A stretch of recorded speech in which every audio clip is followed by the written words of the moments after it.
అంటే మహిళలకి ఉచిత బస్ ప్రయాణం కూడా కల్పిస్తామని చెప్పేసి అన్నారు.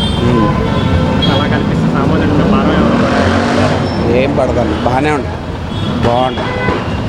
అది అంటే జగన్ గారు అప్పులు పాలు చేశారు, పథకాలు ఇవ్వాలంటే భయం వేస్తుందని చెప్పి చంద్రబాబు నాయుడు గారు అంటున్నారు కదా, వాస్తవమే. అది మరి ఎలా అమలు చేస్తారు?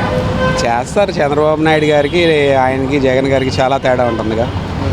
అది అప్పటికి ఇప్పటికి తేడా ఏంటన్నా?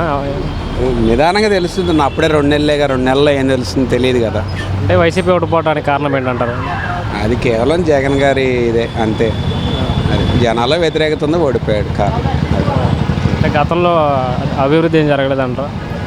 జరుగుంటే చంద్రబాబు నాయుడు గారు ఎందుకు గెలుస్తారన్న, గెలవరు కదా.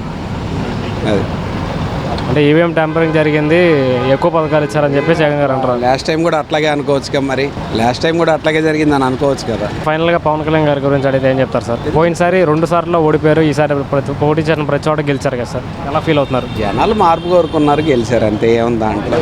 వైసీపీ మళ్ళీ పుంజుకునిద్దా అంటే ఏం చెప్తారు? పుంజుకోదనే చెప్తాం, ఎందుకన్నా? అంతే. ఇంకా జనాలు ఇదై ఉన్నారు కదన్న, దెబ్బతిని ఉన్నారు కదా. అది దాని మూలం.